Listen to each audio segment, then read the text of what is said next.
Assalamualaikum warahmatullahi wabarakatuh. Koneksi antar materi modul 2.3 coaching untuk supervisi akademik.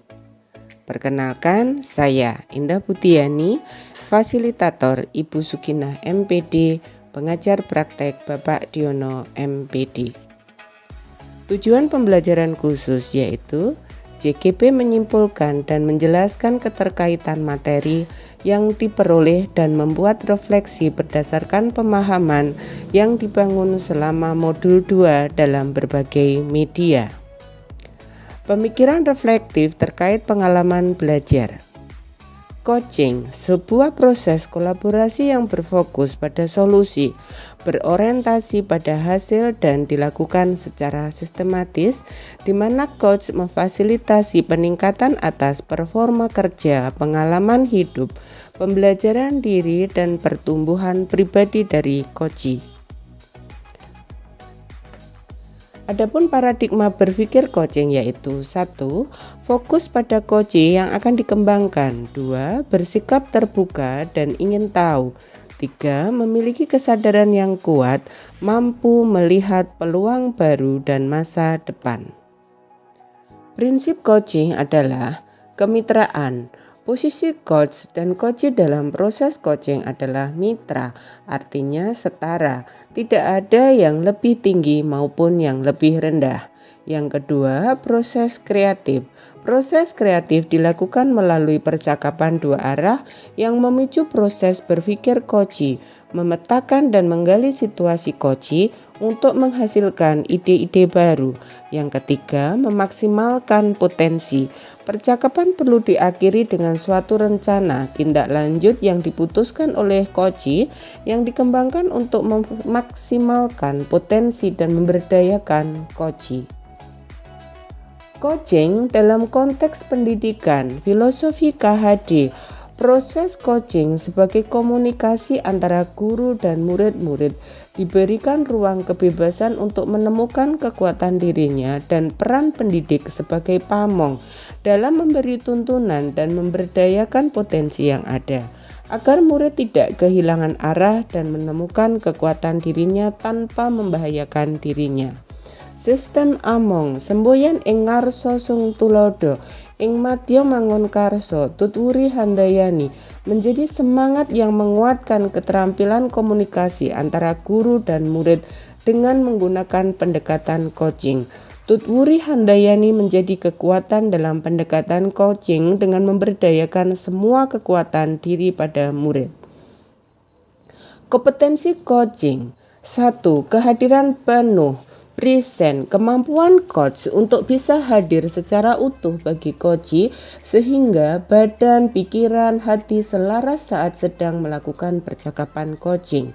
Yang kedua, mendengarkan aktif. Seorang coach yang baik akan mendengarkan lebih banyak dan lebih sedikit berbicara. Fokus dan pusat percakapan adalah pada diri coachee, yakni mitra bicara. Yang ketiga, mengajukan pertanyaan berbobot. Pertanyaan yang diajukan dapat menggali informasi dari coachee, menggugah untuk berpikir, menstimulus coachee untuk memunculkan ide-ide baru dan mampu mengungkapkan emosi dalam usaha untuk menyelesaikan masalah yang dihadapi. Mendengarkan dengan rasa, risih, perhatikan pembicara. Terima semua ucapan dan ambil kata kunci. Appreciate, beri sinyal bahwa coach mendengarkan. Misalkan, oke, iya. Kontak mata dan mengangguk. Summarize, rangkuman apa yang didapatkan dari perkataan coachee. Ask, ajukan pertanyaan untuk memperdalam. Adapun percakapan coaching dengan alur tirta. Tujuan umum, identifikasi, rencana aksi, tanggung jawab. Tujuan umum, coach perlu mengetahui apa tujuan yang hendak dicapai coachee dalam coaching. Identifikasi, proses menggali semua hal yang terjadi pada coachee. Rencana aksi, coach membantu coachee dalam memilah dan memilih hasil pemikiran selama sesi coaching yang akan dijadikan sebagai sebuah rencana aksi. Tanggung jawab, komitmen coach dalam membuat rencana aksi dan menjalankannya. Supervisi akademik dengan paradigma berpikir coaching. Supervisi akademik dimaknai secara positif sebagai kegiatan berkelanjutan yang meningkatkan potensi guru sebagai pemimpin pembelajaran dalam mencapai tujuan pembelajaran, yaitu pembelajaran dalam mencapai tujuan pembelajaran yang berpihak pada murid. Beberapa prinsip supervisi akademik dengan paradigma berpikir coaching yaitu kemitraan, konstruktif, terencana, reflektif, objektif, berkesinambungan, dan komprehensif. Siklus supervisi klinis pada umumnya meliputi 3 tahap, yaitu pra-observasi, observasi, dan pasca-observasi. Refleksi terhadap pengalaman belajar. Pertama, emosi yang dirasakan. Semangat untuk lebih giat belajar, mendapatkan pemahaman yang lebih baik tentang coaching untuk supervisi akademik. Tertantang untuk mengimplementasikan praktek coaching dengan murid dan rekan guru agar dapat meningkatkan keterampilan coaching sehingga ke depannya bisa melakukan coaching supervisi akademik dengan baik. Yang kedua, hal yang sudah baik dan yang perlu diperbaiki. Mendapatkan pemahaman materi tentang coaching untuk supervisi akademik dan sudah dipraktekkan bersama murid dan rekan guru. Yang perlu diperbaiki terkait kompetensi inti coaching terutama saat mengajukan pertanyaan yang berbobot sehingga mampu menggali dengan baik kondisi coachee. Refleksi terhadap pengalaman belajar yang ketiga yaitu implikasi terhadap kompetensi diri. Menambah dan mengoptimalkan kekuatan diri sebagai seorang pendidik dan juga orang tua yang dapat menjadi seorang coach bagi orang-orang di sekitar untuk mampu memberdayakan dan mengembangkan kompetensi yang mereka miliki. Analisis untuk implementasi dalam konteks CGP. Analisis topik modul 2.3, bagaimana penerapan coaching untuk supervisi. Melalui supervisi akademik dengan paradigma berpikir coaching dapat memberdayakan dan mengembangkan kompetensi diri dalam rangka meningkatkan performa mengajar dan mencapai tujuan pembelajaran berpihak pada murid. Coaching dibutuhkan sebagai peningkatan motivasi atau komitmen diri seorang guru sehingga kualitas pembelajaran meningkat seiring meningkatnya motivasi kerja para guru. Coaching sebagai kompetensi membangun kemitraan. Kemitraan dalam proses coaching dapat terbangun dan membuka peluang akselerasi kesadaran yang mendorong tindakan aksi ketika dilandasi rasa percaya coachee terhadap coach. Dalam prosesnya, kita tidak perlu memandang kesenjangan jabatan karena supervisi akademik terjadi proses kolaborasi antara supervisor dan guru. Analisis topik modul 2.3 selanjutnya adalah apa tantangan implementasi coaching di sekolah? Tantangan dalam mengimplementasikan coaching di sekolah yaitu ketika dihadapkan pada rekan yang dilihat memiliki beban masalah tetapi sulit untuk terbuka. Ketika kita mencoba mengajak berbicara dengan paradigma berpikir coaching. Yang kedua, ketika berhadapan dengan rekan yang lebih senior yang belum terbiasa dengan paradigma berpikir coaching sebagai seorang coach mendapat label menggurui. Yang berikutnya, bagaimanakah alternatif solusi untuk tantangan yang ada?